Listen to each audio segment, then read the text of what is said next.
Bonjour, je m'appelle Hugo Lepage, je suis chercheur au laboratoire de recherche sur les transferts de radioactivité dans les environnements aquatiques et je travaille sur toutes les problématiques de transfert de radionucléides dans les cours d'eau, notamment en France et à Fukushima, mais également dans les milieux marins. Je vais vous présenter les résultats d'un projet financé par l'Observatoire Homme-Milieu-Vallée du Rhône et qui visait à déterminer l'impact des pressions toxiques multiples sur le bassin versant du Rhône. Alors pourquoi le Rhône? Le Rhône est un des plus grands fleuves français, fortement anthropisé. On peut citer comme exemple, par exemple, la Chiny au sud de Lyon. On a également de nombreuses centrales nucléaires ou centres de recherche du nucléaire sur le Rhône, qui en fait le fleuve le plus nucléarisé d'Europe. De l'agriculture, on a beaucoup de vignes, par exemple, sur ce bassin versant. Et toutes ces sources d'activité humaine vont conduire à une contamination du bassin versant et des eaux du Rhône. Contaminations qui sont suivies à travers plusieurs réseaux de surveillance indépendants. On peut notamment citer le réseau de surveillance de l'Agence de l'eau, donc les données sont par NIAD, ou le réseau national de mesure de la radioactivité dans l'environnement, à l'IRSN, pour suivre la radioactivité. Et le fait que ces réseaux soient indépendants, on ne peut pas évaluer l'impact de ces différents polluants en mélange. Donc l'objectif de ce projet était d'appréhender de manière intégrée, par manière intégrée on entend calculer un indice unique, l'impact de ces pressions toxiques multiples sur les eaux du Rhône. Donc on a appliqué cette méthode sur 6 stations le long du linéaire du Rhône de 2010 à 2017, ce qui représente plus de 50 000 analyses. On a à peu près 1000 substances chimiques qui ont été prises en compte et une cinquantaine de substances radiologiques. Et l'indice unique retenu est le pourcentage d'espèces potentiellement affectées par un mélange, le delta PAF-MS, donc qui est un indice qui est communément utilisé pour ce type d'études et qui a de nombreuses publications scientifiques derrière pour qualifier sa robustesse. Il se calcule à partir des concentrations des substances. Nous, on a fait le choix de partir sur des concentrations annuelles moyennes et sur les concentrations qui affectent 50% des espèces, le HC50 communément utilisé dans les études d'écotoxicologie. Alors l'objectif de cette présentation n'est pas de vous présenter les résultats, mais plutôt de la difficulté, des difficultés qu'on a rencontrées pour déterminer l'indice unique. Il y a plusieurs difficultés. La première est d'ordre spatial. On a une hétérogénéité spatiale au niveau de l'emplacement des stations de suivi. Donc déjà, il faut savoir que pour les substances non radioactives, on a 29 stations réparties sur le Rhône. Pour les substances radioactives, uniquement 6.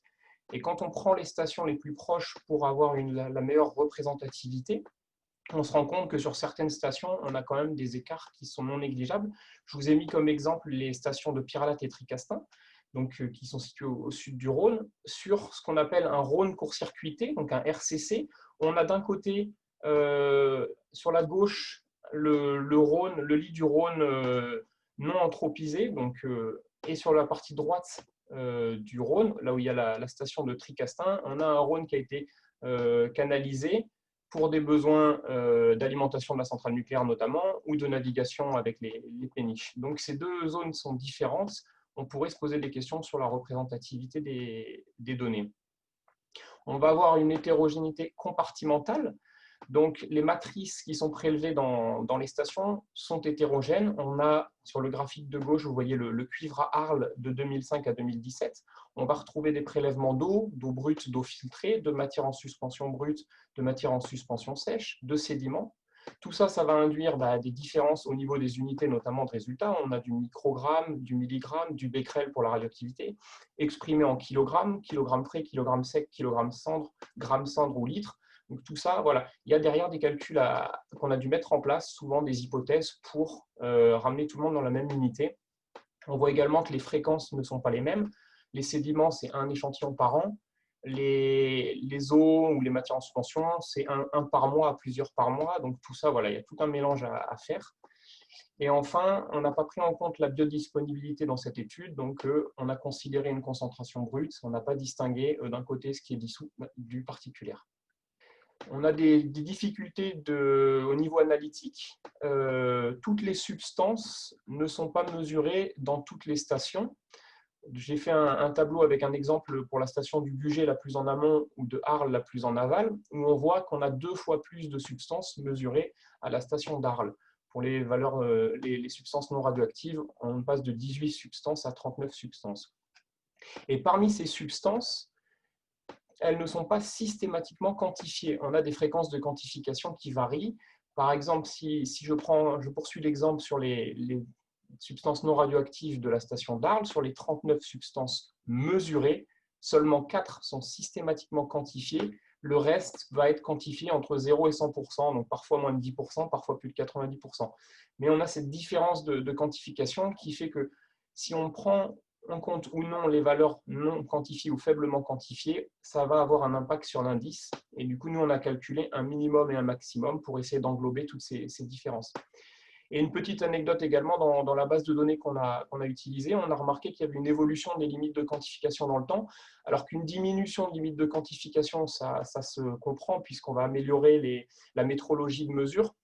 On va pouvoir diminuer les niveaux de détection, mais par contre, on a constaté que des fois, on avait des augmentations de limites de quantification qui étaient liées à un changement de prestataire ou une évolution dans les normes de mesure.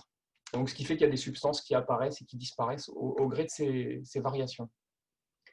La dernière grosse difficulté qu'on a rencontrée, c'était l'absence de données d'écotoxicité pour la plupart des substances. Alors, pour ceux qui ont bien suivi ma présentation, au début, j'évoquais plus de 1000 substances pour les substances non radioactives. Dans la diapositive, juste avant, je vous disais qu'il y avait 39 substances mesurées à Arles. Effectivement, on n'a que 39 substances avec des données écotoxicologiques pour calculer le HC50. Donc, on le calcule à partir des distributions de sensitivité des espèces, les SSD, qui se dérivent à partir des concentrations EC10 ou NOEC. Pour que ces SSD soient robustes, il faut avoir en général plus de 8 taxons, 8 ou plus de taxons. Dans notre cas, sur les 39 substances, seulement 5 répondent à ce critère. Les autres SSD ont été dérivés à partir de moins d'informations. En dessous, on a un tableau avec un exemple. La dernière ligne, c'est le bentazone. La courbe SSD a été dérivée à partir des EC10 sur seulement 2 valeurs, 2 groupes taxonomiques. Donc pour une SSD qui est une courbe en S, quand on a 2 valeurs, on a une droite. Donc là aussi, on a dû mettre en place des hypothèses pour pouvoir utiliser certaines substances supplémentaires. Et notre approche ne prend pas en compte le fameux effet cocktail, les effets de synergie entre 2 substances. Lorsque 2 substances sont mises ensemble, elles vont avoir un effet différent que si elles étaient prises individuellement. On n'a pas pris en compte dans cette étude. Alors, je ne vous laisse pas sur votre faim, je vous présente quelques résultats maintenant qu'on est conscient de tout ce qui s'est passé. Ici, vous avez pour chaque bloc une année et les couleurs de gauche à droite, on a les stations qui vont de l'amont vers l'aval. La station en rose étant la station d'Arles. C'est celle qui ressort le plus sur ce graphique parce qu'il y a plus de substances mesurées, je vous l'ai expliqué juste avant. Les autres stations varient dans le temps en fonction des autres difficultés qu'on a rencontrées. Par exemple, la cruasse en vert, on le voit sortir en 2013-2014, puisqu'on a des substances avec des limites de quantification qui ont diminué et qui sont apparues. Si je zoome sur une petite barre, pour regarder quelles sont les substances qui contribuent le plus. Par exemple, à Arles en 2014, on a à gauche en minimum les valeurs quand elles sont quantifiées et en max quand j'ai pris en compte les valeurs qui n'étaient pas systématiquement quantifiées. Donc on voit apparaître des substances, par exemple l'argent ou le dibenzo à anthracène, mais de manière générale, que ce soit Arles ou dans les autres stations, c'est les métaux qui contribuent le plus pour l'ensemble des stations, avec des valeurs proches du bruit de fond. Et si on prend en compte les valeurs non quantifiées, on va voir apparaître des phytosanitaires ou des hydrocarbures aromatiques polycycliques, les HAP. Donc voilà, pour conclure cette présentation, ce qu'on a vu, c'est qu'on avait un besoin d'introduire une cohérence spatio-temporelle et compartimentale dans les réseaux de surveillance, qu'on doit réfléchir les plans d'échantillonnage au regard de l'utilisation des données dans le futur, pour qu'on puisse les comparer en extrapolant le moins possible, en prenant en compte le moins d'hypothèses possibles. Il faudrait poursuivre les travaux de recherche sur l'écotoxicité, ou à défaut, puisqu'on sait que c'est difficile, travailler sur de l'extrapolation. Je vous cite les travaux récents de Postuma et collaborateurs en 2019, donc c'est l'équipe derrière le Delta-PAF MS, qui ont sorti un article où ils ont pu extrapoler les SSD pour plus de 12 000 substances. Donc c'est à partir de ces travaux-là qu'il faut se baser pour nous améliorer nos calculs. Et enfin, affiner ce calcul en prenant en compte la biodisponibilité, le bruit de fond, puisqu'effectivement, si les métaux contribuent le plus, mais qu'ils ont des valeurs proches du bruit de fond, la valeur ajoutée par l'homme est beaucoup plus faible. Donc ça, il faudrait pouvoir le prendre en compte. Voilà, je vous remercie de votre attention. Si vous avez des questions, n'hésitez pas à les poser.